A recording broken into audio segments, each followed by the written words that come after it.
Mesdames, Messieurs, bonjour. Bienvenue dans votre émission Droit et Justice. Cette émission qui s'intéresse, en tout cas depuis quelques jours, notamment le numéro précédent au 23e anniversaire de l'adoption du statut de Rome qui consacre la justice pénale internationale, notamment la Cour pénale internationale. Sur ce thème, on essaiera un peu d'évaluer le parcours de cette juridiction 23 années après l'adoption de ces statuts. Mon invité, c'est Ralmed Ganaho. Ralmed Ganaho, bonjour. Merci d'accepter notre invitation. Je rappelle, acteur de la société civile. Vous êtes aussi le président du conseil d'administration de l'ONG Changement Social Bénin. Merci de répondre à notre invitation. Vous essayez, Ralmed Ganaho, dans le numéro précédent, un peu de rappeler cette importance de cette justice internationale qui a été érigée il y a 23 ans à travers l'adoption des statuts de Rome. On a vu la CPI, évidemment, qui verra donc le jour 4 années plus tard, précisément en 2002. Est-ce qu'aujourd'hui, on peut se dire que ce parcours de la Cour pénale internationale, précisément avec toutes ces affaires qui sont passées devant elle, est-ce qu'elle a réussi ou pas? Il faut dire qu'elle a résisté. Elle a résisté. Elle a résisté et elle continuera de résister pour le triomphe de la justice pénale au niveau universel. C'est-à-dire, vous voyez, malgré cette vague d'adhésion des États,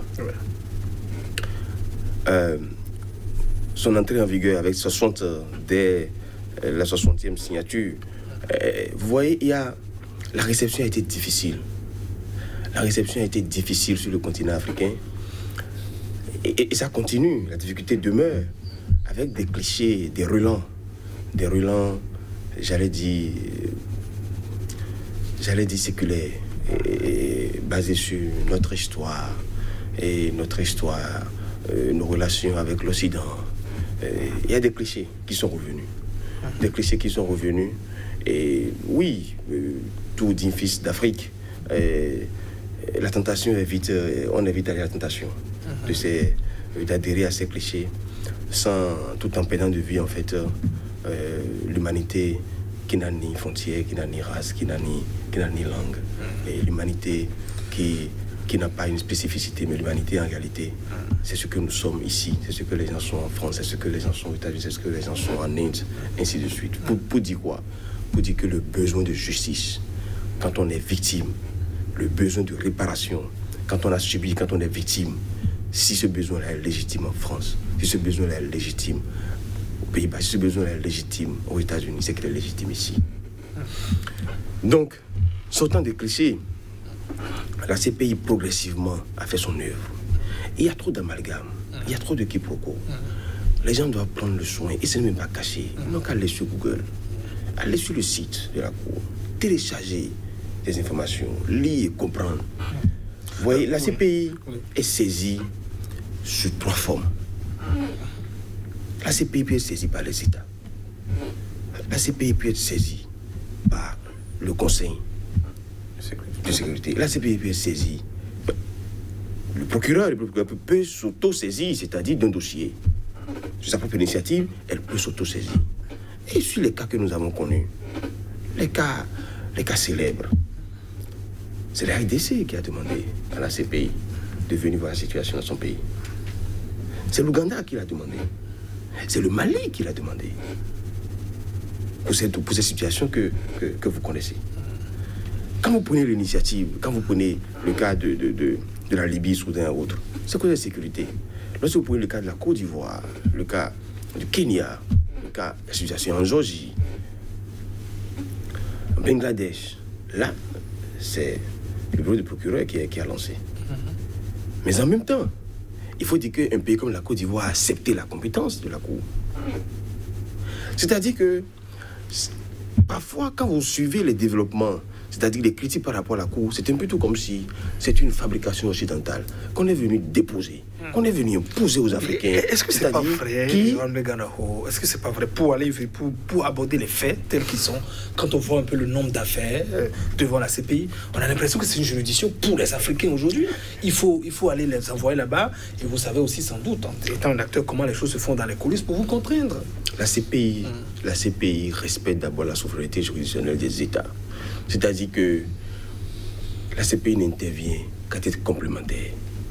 Lorsque les États donnent des garanties de justice, la CPI ne s'impose pas. La CPI ne s'impose pas. c'est en cas d'incapacité, en cas de manque de volonté politique, de rendre justice, dans les cas de crimes que vous avez cités précédemment, notre dernier numéro, que la CPI, au nom de l'humanité, qui n'a ni race, qui n'a ni frontières, qui n'a ni couleur, ni langue, c'est au nom de l'humanité que la CPI, c'est-à-dire prend la situation en charge. Parce que nous avons fini avec les clichés. Depuis 1948, au nom de l'humanité, au nom de la Déclaration des droits de l'homme, il n'y a plus de frontières internationales. Vous ne pouvez pas vous enfermer dans les frontières de pays, dans les frontières de continents, pour humilier l'humanité. Ce n'est pas possible. Ce n'est pas possible. C'est inadmissible. Vous avez Et donc, l'impunité, l'impunité que certains espèrent, au nom de je ne sais quoi, au nom de je ne sais quelle culture, au nom de je ne sais quelle souveraineté, au nom de je ne sais quel développement, l'impunité qu'ils espèrent n'est pas possible. C'est-à-dire, nous dit que pourquoi on zoome. C'est-à-dire, je vous ai dit qu'il y a poursuite en Géorgie. Je vous ai dit qu'il y a quelle situation oui, par ce rapport sont des pays quand on fait un ratio par rapport aux pays africains. Des dossiers sont en cours d'ouverture par rapport à la situation en Palestine, ainsi de suite. Donc, vous ne pouvez pas dire que la CPI résiste et fait ses petits pas. Vous avez vu comment certaines grandes puissances attaquent directement la CPI, vont jusqu'à, c'est-à-dire rendre des autorités de la CPI personne non grata. Oui, vous avez suivi. Pourtant, rien ne leur arrive. Non, vous savez, la masse... Les États-Unis interdisent même à leurs soldats. Vous savez, vous savez, en 1945, vous avez cité un pays dont le chef de l'État a autorisé l'usage d'armes atomiques. En 1945. Nous sommes en 2021. Ce n'est plus possible aujourd'hui. C'est-à-dire que nous prenons progressivement conscience. Les mêmes qui aujourd'hui déclarent personne non grata une autorité de cette juridiction, vous verrez les années à venir le poursuivre par rapport à la Cour. Nous avons appris, nous autres, à la société civile, nous avons appris, nous autres, travailleurs, activistes des droits humains, nous avons appris que le temps, c'est le second nom de Dieu. C'est une œuvre inlassable. Vous vous y mettez inlassablement. Vous vous investissez au quotidien, sachant très bien que vous êtes face à une grosse machine. Vous êtes face à un mal errant. Vous êtes face à une animosité errante. Vous êtes face à un monde ultra-libéral où l'humanité est de plus en plus mise à genoux devant les biens, devant le capital. Nous sommes enclins à un monde vraiment à l'épreuve, à rude épreuve. Et ça, il faut comprendre que la Cour a développé une résilience vraiment exceptionnelle. Alors, vous avez parlé tout à l'heure du principe de complémentarité. Est-ce que vos arguments peuvent résister à ce fait? La Côte d'Ivoire, je prends en 2011, dit je peux juger Simone Gbagbo, mais je ne peux pas juger Laurent Gbagbo, il faut l'envoyer à la CPI. Parce que quand il s'agit du président, on dit non, mais quand on a dit oui, elle est aussi poursuivie pour crime contre l'humanité, le pays a dit non, nous avons les instruments pour être l'autre, on a jugé au pays. Non, ce n'est pas, dites pas les choses comme ça. Non, évidemment, je parle des faits, je restitue les faits. Step by step.